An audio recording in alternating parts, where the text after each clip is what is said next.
Hi, I'm Mike Hogue, and I want to tell you about the Transformative Adventures package and the Transformative Adventures livelihood and business model that package supports. This is a whole set of advocacy materials, programs, business plans, marketing materials, everything you need to take it and go and be successful, really transforming your own life, livelihood, landscapes, and community. See, there's a movement out there right now of people who are engaging in the adventure of transforming society and their lives and creating the kind of life and livelihood of the future that we need to see.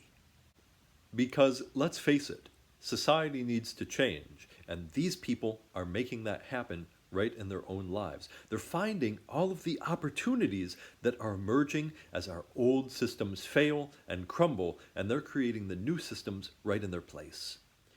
And I would like to tell you a little bit more about what that lifestyle and what those lives look like from where I'm sitting. See, when I was young and finding all of my passions and finding the things that I cared about, I was looking for models for people and lives that I really thought were wonderful. And I saw there are all sorts of people out there in the world living in all sorts of different ways. And a lot of them seemed dependent upon systems, these suicidal, corporate, destructive systems that none of us wanted to support, yet they were entirely dependent on them for all of their needs and for their livelihoods. And on the other side, there were people who really seemed to be escaping that and finding much more creative and life-enhancing ways to live. I wanted to be more like them. So the kinds of things that really appealed to me when I was young was more or less, I wanted to be Henry David Thoreau. I wanted to find a life that really connected with nature and with the experience of unity with nature. But at the same time, I kind of felt like Henry David Thoreau cut himself off from community in a big way, because I also really loved connecting with people and learning from people. And I loved the arts and culture and music. And so I also wanted to be an artist, and I wanted to be a community organizer.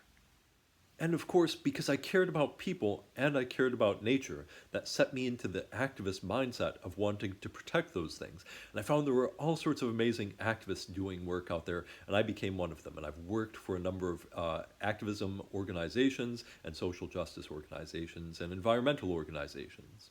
So these people who really were inspiring me seemed to have all of that.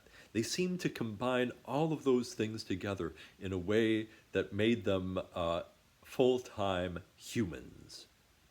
One thing they all have in common is they had broken free from the grip of consumer culture over their minds. They didn't see their lives as just a series of things, of tchotchkes that they buy from corporations. This also gave them all something in common, which is a sense of adventure about their lives and what they were doing.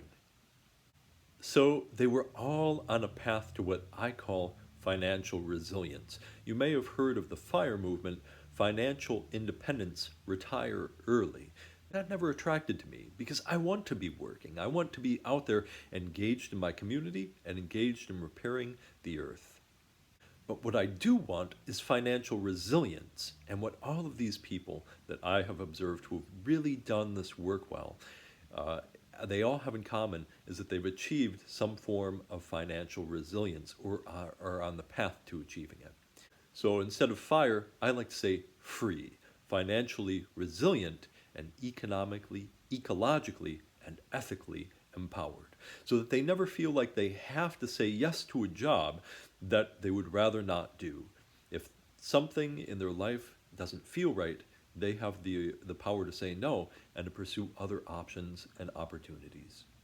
And another factor that they all have in common that differentiated them a little bit from Henry David Thoreau is that they also had amazing community around themselves.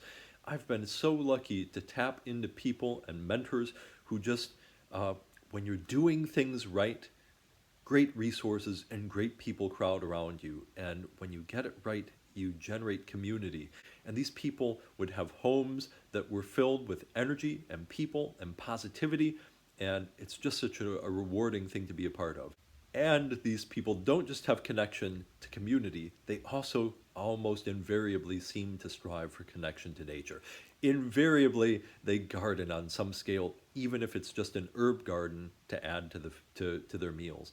And of course, they're doing it in creative ways. Often, they're doing music, they're doing art, and when they're really great at it, they combine all of these things together into very unique and powerful livelihoods where they can actually support themselves and support their activism and support their dreams and the things that they want to be doing in their communities. So, transformative adventures exist to support this kind of work and that kind of livelihood. What I've been calling the community transformation leader lifestyle.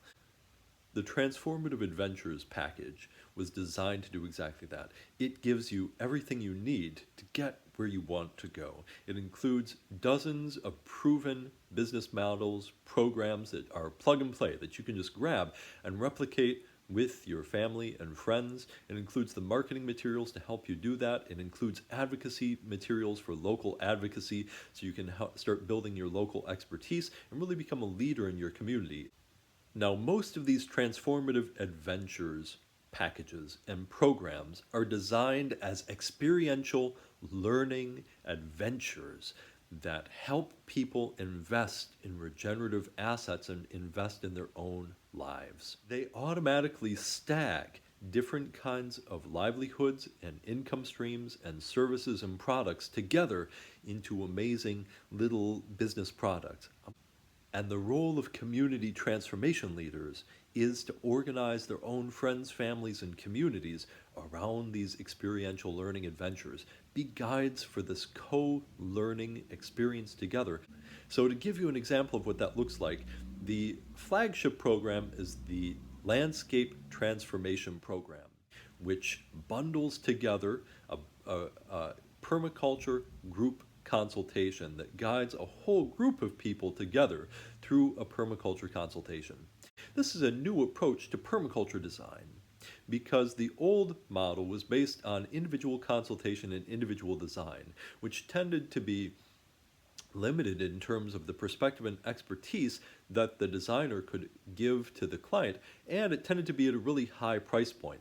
This meant that the market was very limited, which made it difficult for permaculture designers to make a living doing it. But if you can bundle together a dozen of your friends and family and do a season-long consultation with them all, it's a better experience for them because then it's a learning adventure that they have with a community, and they get feedback from all of these other people. And even more importantly, perhaps it's better for the designer too, so that we're no longer self-exploiting in order to make this work happen. But this program doesn't stop there. It bundles that with community-supported agriculture, a CSA plant program, and some produce as well. And it bundles that with a course on, a basic course on regenerative gardening or holistic natural gardening approaches and basic foraging. So it bundles all of those things together into a summer-long adventure that really transforms people's lives because it builds the skill, it builds that experience, it gives them that adventure, and at the end of it they have a fantastic permaculture plant collection and a couple of stable, successful guilds. So after doing a program like that, we can cycle through others too. So we don't just burn out of our market after a while. When we're done with that one, we can take a break and or perhaps hand that business off to one of our students and work on one of the foraging programs, or work on one of the herbalism programs, or work on one of the financial design programs. We can cycle through all of these things. Maybe we'll find one or two that we're really passionate about and we'll want to build businesses around those. Well, now we already have this large empowered community that wants to support us. We've already done the community organizing work that I talked about. If we can get that right, then we really have the ability to create that DIY Green New Deal by really funding local activists, by getting them free of the old systems and allowing them to move on to create the systems of the future. So if you're ready to start your adventure, I hope you'll get involved in this program today. Thanks for listening.